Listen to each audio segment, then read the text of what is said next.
Education మినిస్టర్గా ఉండగా 10th class పేపర్లు లీక్ అయ్యాయి. ఒకసారి ఒక అనలిస్ట్ ఉన్నారు పెంటపాటి పుల్లారావు గారు. పుల్లారావు గారు, so what is the reaction? Dharmendra Pradhan రాజీనామా అయింది. కాక్రోచ్ జనతా పార్టీ విజయంగా చూడాలా దీన్ని? కాక్రోచ్ జనతా పార్టీ ఒక పర్ఫెక్ట్ రిజల్ట్ సాధించింది అనుకోవాలా ధర్మేంద్ర ప్రధాన్ రాజీనామాతో? వాళ్ళ డిమాండ్ లో ఇది చాలా కీలకమైన డిమాండ్ కాబట్టి విజయం, పెద్ద విజయం. కానీ ఇప్పుడు వాళ్ళు అనుకున్నది ఏంటంటే బీజేపీ ఒప్పుకోదు, ఇంక ఈ గొడవ అలా కంటిన్యూ చేస్తూ ఉండొచ్చు. కానీ బీజేపీ ఒప్పేసుకున్నది, మోడీ గారు గవర్నమెంట్ ఒప్పుకున్నారు. సో ఆ ఇష్యూ పూర్తిగా ఇంకా అది పూర్తిగా సెట్ అయిపోయినట్లు లెక్క. ఎందుకంటే ఇంకేం డిమాండ్ లేదు కదా. ఇప్పుడంటే పెద్ద విజయం, వాళ్ళు వదలరు, కొత్త ఇష్యూస్ అన్నీ చేస్తారు, దీని మీద తగ్గదు, కొత్త ఇష్యూస్ చేస్తూ ఉంటారు, కొత్త డిమాండ్స్ తీసుకొస్తూ ఉంటారు. తప్పకుండా అది బీజేపీ ఎలా ట్యాకిల్ చేస్తూ ఉంటున్నారు, నేర్చుకుంటారు. సో ఇంతవరకు మాత్రం మంచి విజయం వీళ్ళకి. ఓకే, ఇంకా ఫ్యూచర్ ప్లాన్స్ ఉన్నాయంటారా ఈ రకంగానే ఇంకా చాలా విషయాలపైన? అది ఇంకా ఇప్పుడు ఇంకా రాజకీయ మిగతా విషయాలకు వెళ్ళగానే ఇంకా రాజకీయ పార్టీ లాగే డీల్ చేస్తారు. ఓకే, రాజకీయ పార్టీ లాగే డీల్ చేస్తాడు. ఇంకా అలాగే కదా. ఇంకా ఈ ఇష్యూ తర్వాత అది ఉన్నది, ఈ కోరిక ఉన్నది, ఆ కోరిక ఉన్నది అంటే అన్ని తీరుస్తాయి. పొలిటికల్ పార్టీ లాగే ఎంతో డీల్ చేస్తారు. Okay, so is it a good cause? ఉంటాయి, ఒక మంచి పరిణామం అనే చూడాలా? మంచి పరిణామం. కానీ ఇంకో పరిణామం ఏంటంటే అపోజిషన్ కి ఏం క్రెడిట్ రాలేదు కదా. ఇంకా ఈ విషయం అంతా ఎవరికి వెళ్ళింది? సిపిఎంకి వెళ్ళింది. ఈ విషయం కాంగ్రెస్ పార్టీకి వాళ్ళకి వెళ్ళలేదు కదా విజయం. అది కూడా బీజేపీ అది కూడా ఆలోచించుకున్నారు. వీళ్ళకి వెళ్ళిపోతే పోయింది, అపోజిషన్కి వెళ్ళలేదు కదా వాళ్ళు ఏం చెప్పినా. అందువల్ల ఇది మంచి స్టెప్ బీజేపీ తీసుకున్నారు.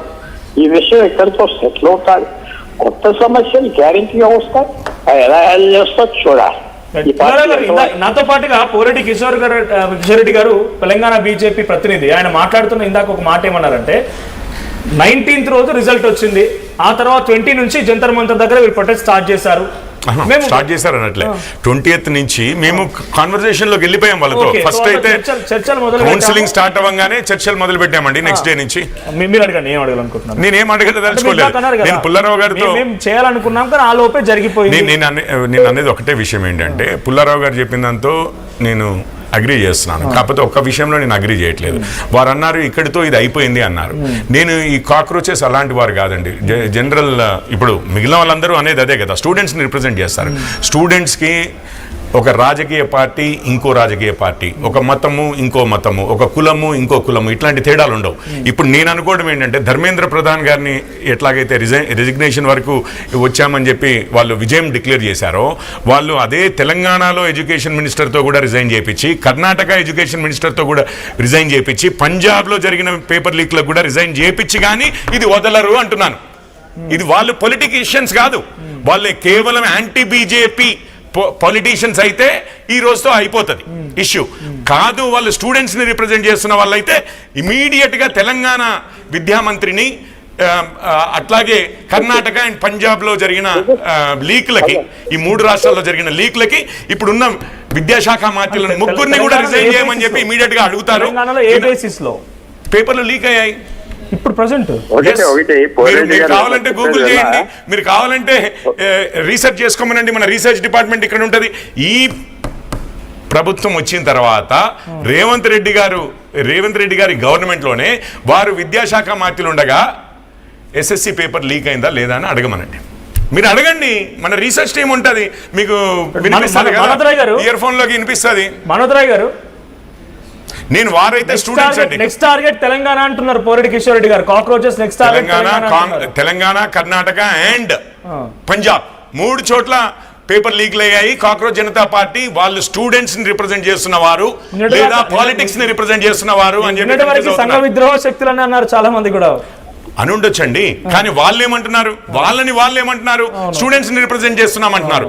అయితే ఇప్పుడు నీట్ మామూలుగానే మన దగ్గర ఒక ఇది ఉంటుంది, గ్రేడింగ్, ఇంజనీరింగ్ మెడిసిన్ అనగానే మన సొసైటీలో కొంచెం వాల్యూ ఎక్కువ ఉంటుంది. అంటే నీట్ స్టూడెంట్స్ వేరే లెవెల్, మిగిలిన వాళ్ళంతా తక్కువ, ఏమన్నా తక్కువ దేవుళ్ళకి పిల్లలాంటి వాళ్ళు, చిల్డ్రన్ ఆఫ్ లెస్సర్ గాడ్ అంటారు ఇంగ్లీష్ లో, అట్లా ఏమన్నా వీళ్ళంతా లేదు. ఇక్కడ కూడా స్టూడెంట్సే కదా, ఇక్కడ పేపర్ లీక్ అయింది కదా, మరి ఇక్కడ విద్యామంత్రుల్ని నేను గ్యారంటీగా నేను అనుకోవడం అయితే కాక్రోచ్ జనతా పార్టీ అగ్రెసివ్ గా వెళ్తుంది దేశం మొత్తంలో. వాళ్ళకి ఇది దేశం మొత్తం ఒకటే, మనలాగా రాజకీయాలు వాళ్ళు చేయరు అని నేను అనుకుంటున్నాను.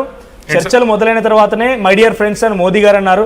ఇప్పుడు మీరు అదే అంటున్నారు. చర్చలు జరగకంటే మునుపు వాళ్ళంతా చైనీస్ ఏజెంట్ ఒకరు FCRA వస్తుంది ఎక్కడి నుంచో మా ప్రభుత్వంలో అన్నారు. అఫీషియల్ గా స్టేట్మెంట్ ఎవరన్నారు? చాలా మంది చెప్పండి. మేము ఎప్పుడు కూడా స్టూడెంట్స్ విషయంలో మేము మాట్లాడలేదు. ఈ రోజు పోనీ మా వాళ్ళు అన్నారని మీరు అంటున్నారు కదా, ఇప్పుడు నేను ఆ విషయం డిబేట్ చేసే బదులు సరే అన్నారంటున్నారు కదా, కాదని ఇప్పుడు ప్రూవ్ చేస్తారు కదా, వాళ్ళు ప్రూవ్ చేస్తారు కదా, ఇదేమి రాజకీయానికి సంబంధం లేదు.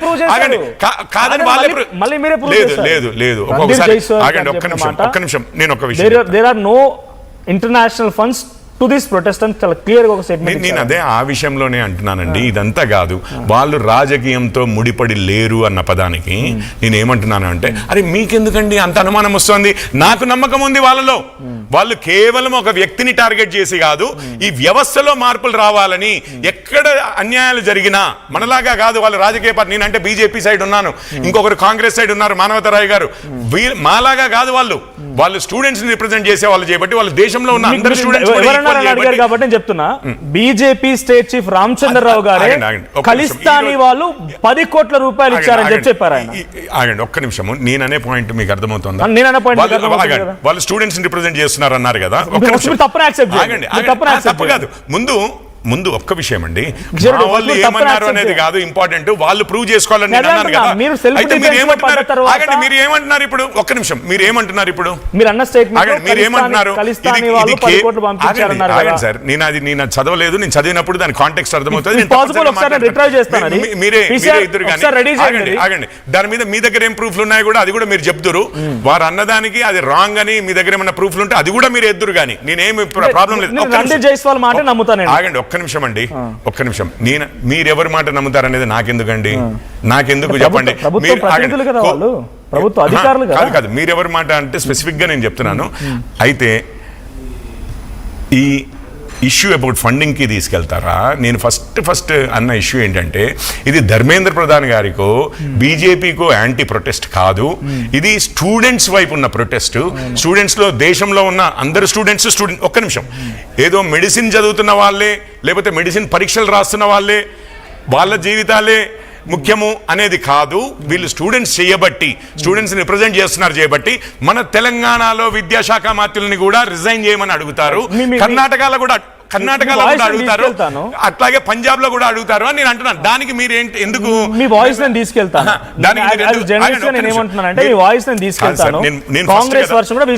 నేను ఫస్ట్ ఈ పాయింట్ రేజ్ చేసినప్పుడు మీరు ఎందుకు వేరే విషయాల్లోకి వెళ్ళారు అని అంటున్నాను. నేను అనేది మెయిన్ కాజ్ కదా, వేరే విషయం ఎట్లా? మెయిన్ కాజ్ ఏంటండి? ఇప్పుడు నీట్, నేనేమంటున్నా, ఒక నిమిషం, మనం డిబేట్ కాదు, మనం మామూలుగా మాట్లాడుతున్నాము. ఇప్పుడు మీరు అంటున్న దాని ప్రకారంగా మీ వాయిస్ ని పబ్లిక్ లోకి తీసుకెళ్తా. కాక్రోచ్ జనతా పార్టీ డెఫినెట్ గా చూస్తూనే ఉంటది. కాంగ్రెస్ ప్రతినిధిగా మానవతరాయ్ కానీ నేను అంటుంది ఒకటే, ఈ రోజు స్టూడెంట్స్ అంటున్న మీరు, కిషోర్ రెడ్డి గారు స్టూడెంట్స్ అంటున్న మీరు, మీ పార్టీ ప్రతినిధులు, పార్టీ అధ్యక్షులు, బీజేపీ ప్రతినిధులు, ఎన్డీఏ సపోర్టర్స్ ఎవరైనా సరే, దాంట్లో విచ్ఛిన్నకర శక్తులు ఉన్నాయి, సంఘ విద్రోహ శక్తులు ఉన్నాయి. తర్వాత మీరు అన్న దాంట్లో ఖలిస్తానీ 10 కోట్లు ఇచ్చింది, ఓ చైనీస్ ఏజెంట్ వచ్చిందని చెప్పి మాట్లాడుకొచ్చారు. ఈ రోజు సెల్ఫ్ డిఫెన్స్ లో పడ్డ తర్వాత విద్యార్థులు లేదు, ఒక్క విషయం అంటున్నాను. నేను వాళ్ళని విద్యార్థుల్ని రిప్రజెంట్ చేసేవారే అయితే ఈ రోజు తేట తెల్లమైతుందండి. ఇది రాజకీయమా, విద్యార్థుల్ని రిప్రజెంట్ చేయడమా? తేట తెల్లం అయిపోతుంది అని అంటున్నాను. విద్యార్థుల్ని రిప్రజెంట్ చేసే వారికి మెడిసిన్ ఎగ్జామ్ కోసం అయితే ఒక స్టాండర్డ్, వేరే ఎగ్జామ్స్ కి అయితే ఇంకొక స్టాండర్డ్ ఉండదు. కేంద్ర ప్రభుత్వం నిర్వహిస్తున్న పరీక్షకు ఒక స్టాండర్డ్, రాష్ట్ర ప్రభుత్వాల్లో నిర్వహిస్తున్న పరీక్షకు ఒక స్టాండర్డ్ ఉండదు. బీజేపీ ప్రభుత్వం నిర్వహిస్తున్న పరీక్షకు ఒక స్టాండర్డ్, కాంగ్రెస్ ప్రభుత్వాలు నిర్వహిస్తున్నప్పుడు పేపర్ లీక్లు అయిన విషయంలో వాళ్ళకి డిఫరెంట్ స్టాండ్ ఉండదు అని నేను భావిస్తున్నాను అన్న. దాంట్లో ఆపేక్షించవలసింది ఏముంది? రెండో విషయం, మీరు ఇంతకుముందు నేను ఇక్కడే కూర్చున్నాను, ఇది న్యూస్ వచ్చింది, మీరు కాల్స్ తీసుకుంటున్నారు. మొట్టమొదటి అతను ఆదిత్య అనుకుంటా ఎవరో మాట్లాడారు, కుల మతాలు ఇవన్నీ వాడి రాజకీయాలు చేయడము. చెంప పెట్టేలాగా అనిపించింది నేను కాంగ్రెస్ వారికి. ముస్లిమ్స్ అంటే కాంగ్రెస్ అంటే మీరు మాట్లాడుతున్నారు దానికోసం కాంగ్రెస్ మన రాష్ట్రం కూడా ముఖ్యమంత్రి తీసుకున్నాం. గారికి మీరు మాట్లాడండి, చెంప continue పెట్టేలాగా భలే చెప్పాడు ఆదిత్య అనుకున్నాను నేనైతే. మోనోదరాయ్ గారు, నేను అదనుకున్నాను. నెక్స్ట్ కాక్రోచ్ టార్గెట్ తెలంగాణ లేదా కర్ణాటక, పంజాబ్, అంటే మూడు కూడా బీజేపీ అవ్వాలి అంటున్నాను. రాష్ట్రాలు మూడు చోట్ల కూడా జరగాల్సిందే వీళ్ళ ప్రొటెస్ట్లు, ఇక్కడ కూడా రాజీనామాలు జరగాల్సిందే అంటున్నారు. ఎగ్జాక్ట్లీ. టీఎస్పీఎస్సీని టీజీపీఎస్సీగా మార్చి